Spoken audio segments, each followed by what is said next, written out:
Welcome to Never Too Early, a YouTube series focused on unconventional talent insights for founders. I'm Lauren Ipsen, talent partner at Decibel. In each episode, we'll cover the top 5 commonly asked questions that we get from founders building their organizations for the very first time. It's never too early to learn from the best. I'm super excited to introduce my guest today, Amy Kim. Amy is currently the CRO at the A.Team.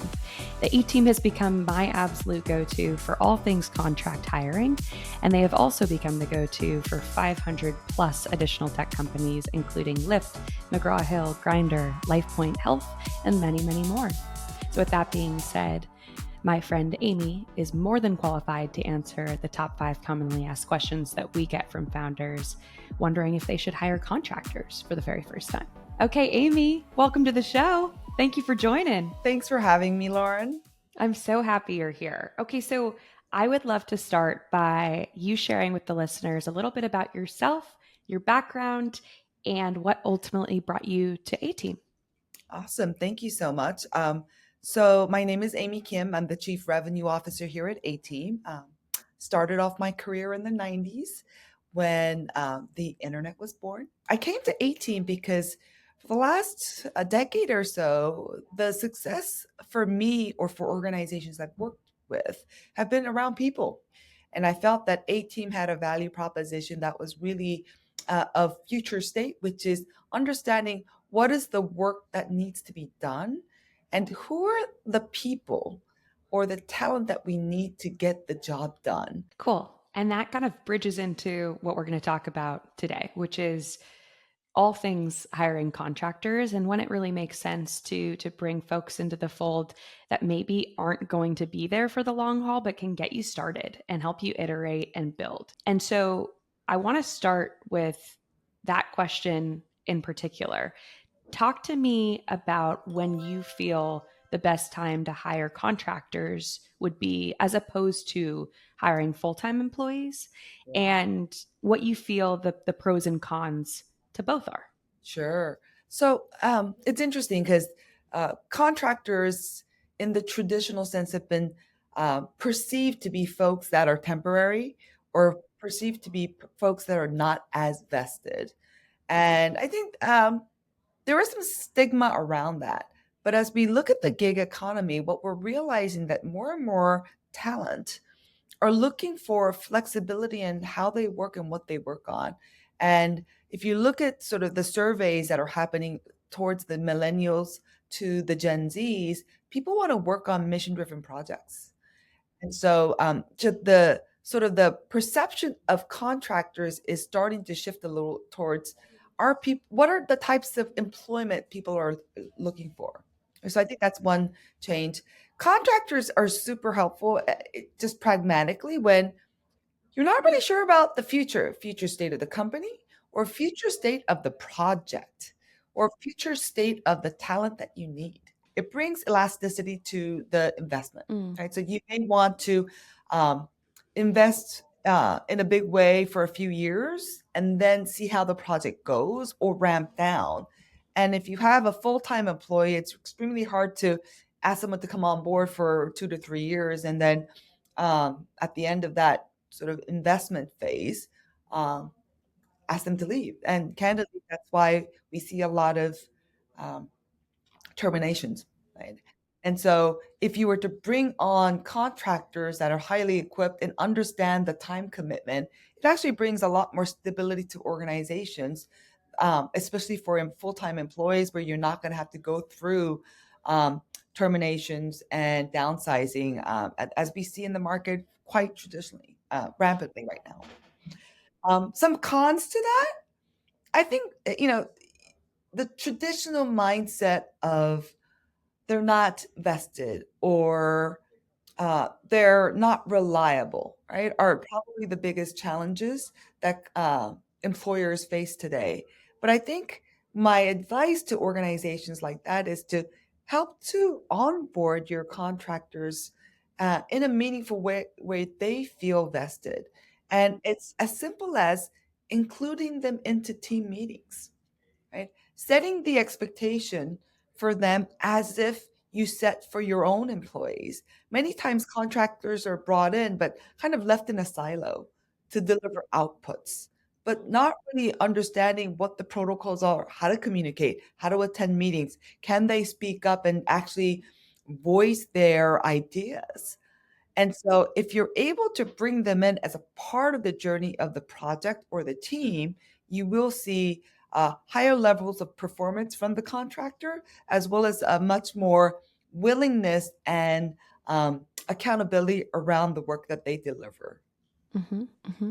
I love it. Super, super helpful. I think part of what comes up a lot when I'm talking to my founders around whether or not to hire a contractor is whether the quality is going to match the same of that of a full-time employee, right? So I think you spoke to how it's a lot easier to ramp these folks up because they know what to expect. They've done the early stage thing.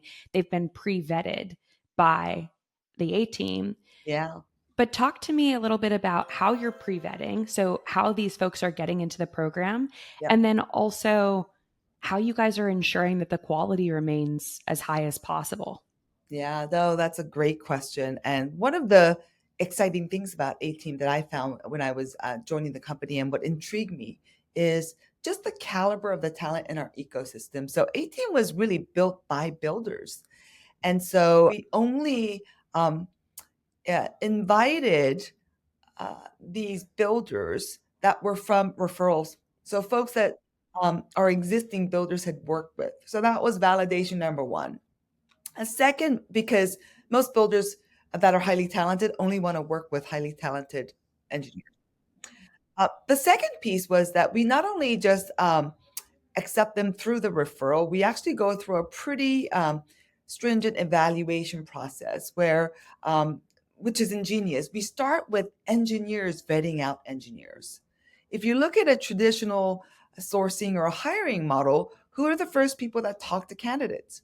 Recruiters. HR. Yes. Hmm. And they do a phenomenal job in identifying talent and going through the recruitment process. But in terms of vetting the actual job spec and the skill sets required, they're not experts in that area. And so what we did was reverse engineering the hiring or the recruitment process by having our top engineers actually vet out the source code, the projects that they worked on, the portfolio that they would submit to validate that they were at the caliber that we were looking for. Because our promise to our clients is that we're going to deliver the best quality talent that's going to help you at the right stage of your product development life cycle so that you can get to results and impact faster. And so we've really focused on that to be our core to making sure that our quality level is at the level that our customers are expecting. Yeah. So you talked about how the A-Team personally vets the talent that you guys are putting into these companies. Once the A-Team pairs a contractor with a founder or a founding team, talk to me about how then they should vet whether or not this is someone that's going to be potentially a good fit for them to join. Many times, our entrepreneurs are not as technical or relying us to vet that component out for them, but they do want to validate. But the most important part is really the cultural fit, right? Can this person gel with the existing team or with the founder? And that is so critical for us. And so when we prepare our interviewee, which is the builder, but also the founder, is to make sure that this is like a hiring interview like no other. But what we would love them to focus on is your expectation of the individual as they collaborate with the team, as they deliver results. And that's kind of unique for that company and the culture that they're trying to build, and really educating the candidate on those attributes more than candidly on the skill set that they will bring to bear, because that's the Mhm. part that we do well. Right. Do you feel like there's a big difference in the way that folks should vet a contractor versus a full-time employee? I think from a skill set perspective, no. But I think the areas that I would caution would be understanding a contractor and what their desires are versus what a full-time employee's desires and expectations may be. And asking those questions upfront. A contractor is looking to obviously understand the term of the engagement, but also more regular feedback about how they're doing because their employment could be quite short term. And so it's really up to the employer or the hiring manager to continue to provide feedback. And what we found is the more feedback that you provide to the contractor, the quality of the work and the performance or the collaboration increases instantaneously. And so that might be something very different from a full-time employee where you've got a little bit more time, or your expectation is that you're going to do a performance review every 6 months or every year. For contractors, that feedback needs to be weekly, monthly, especially in the early stages. We encourage our clients and we meet with our clients on a weekly basis in the first month until the relationship settles and they have a good rhythm going. And that's very critical in the early stages of a project. Let's talk about pay a little bit. Talk to me about the compensation differences between someone that would be brought in a full-time capacity and then what it typically looks like for a contractor. Yeah, it's a tricky one because people, if you look at the overall cost on an hourly basis, a contractor could look higher than a full-time employee. But if you tackle on benefits and the what I call the operational costs of all the infrastructure that you provide, meals, facilities, etc., it ends up being higher for a full-time employee. So it really depends on how companies look at the cost. If you look at total costs of output, I would say contractors are significantly lower, especially around delivering outputs and product deliverables, but also the ability to really create elasticity to your cost structure is probably the number one benefit. So I would encourage founders or employers to look at the total cost of the project and what the estimated time of delivery is versus an hourly rate. Yeah, I'd agree entirely. I've also found sometimes that I've worked with contractors that have then been brought on in a full-time capacity, and their contract fee was obviously, as you mentioned, a little bit higher than what Yeah. they would be paid monthly per se in a full-time capacity. Yeah. And then they've used that number to advocate for themselves in a full-time salary. But Yes. then, we have to remember that they're not taking into consideration equity, benefits, all of the other components that you just mentioned. And Yeah. so I think it's also really important for founders to then level set and come back to those primary differences, because it is going to ultimately be more expensive if they're bringing them in full time, but maybe that contractor doesn't have the same amount of cash in their pocket per se, or there's Yes. tax differences or whatever it might be. So All growing pains, but absolutely. when do you feel is not the right time to engage contractors? So I know that A.Team, for instance, does a lot of work in the early days, so maybe seed to Series C or something along those lines. But when does it stop making sense for contractors to be the first choice? Or I guess how do you just think about the right time to engage these folks, and then maybe when it's less optimal? I think it depends on the role versus the stage of the company. Because I could see where you want contractors throughout the entire journey. Because one of the things as a business operator that I love about the contract model, because and I would like to boast that we know how to leverage contractors to their best potential, because we that's the market that we service, is it brings elasticity to your business. And that is so key, especially in today's market where the life cycle of a company is less than 30 years or the last lifespan. And so you want to be able to run an operation in a healthy financial way. And so contractors help deliver that for you financially while you're not compromising outputs. So I think it's important to have that in mind as you're building a business, but it depends on the roles. I'm taking on a non-traditional role.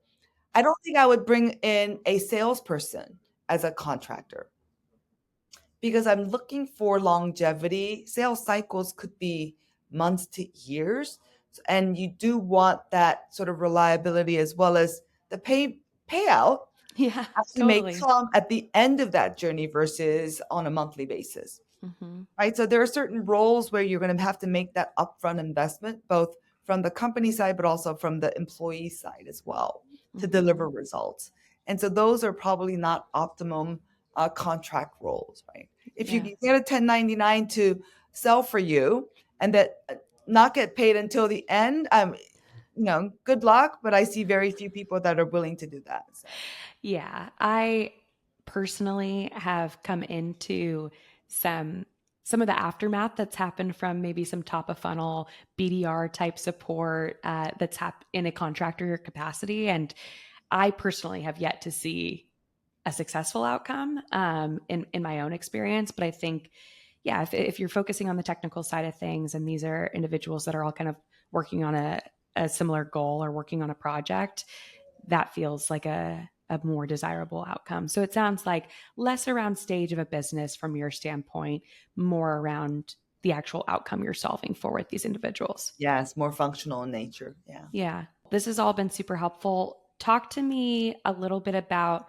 how, I mean, we spoke to this a bit, but how I really ensure that contractors are feeling incentivized in the right way, feeling a part of the team, and feeling like, they have more skin in the game than just being on the outside or on the sidelines. We help to um, communicate and educate our clients on how to leverage these A-teamers and motivate them. And the more the clients spend time with the A-teamers, and again, as I mentioned before, make them feel included as a part of the project, the better the quality of the outcomes. And so that is probably the number one thing that we advocate for, is that treat them as if you're treating your full-time employees, um, to the extent that you can, obviously, because there's lots of benefits that they don't qualify for. But most importantly is the ongoing feedback and dialogue. We've had many times where we've had project leads that are actually deployed on missions of clients, and they're actually managing the employees or developers. And so these people are playing almost the right hand of a founder or a CTO or a CPO in delivering the outcomes, and they're very strategic to the projects. And so we found that the recipe for that success was always on communication and inclusivity. Okay, awesome. Any final tips or wisdom for our founders as they're thinking about building their early teams on the contractor side of things? My sort of encouragement would be to get out of the stigma of contractors and what they represented 30 years ago and what they represent today. I mean, there are founders that are going out to build a unicorn company with an employee of one. And that's the world that we live in. And to be able to compete in that fast changing tech environment, especially with the evolution of AI and the efficiency that that's going to bring to you, is find experts that can solve the problem at hand versus going down the path of the traditional route of, I'm going to hire these people, train them, and ramp them, and they start to deliver in a year, right? I think that's a very outdated model that's going to potentially give risk in your business opportunities if you don't start to think in a much more transformative way, but I would say nouveau, right? In terms of where the workforce is today.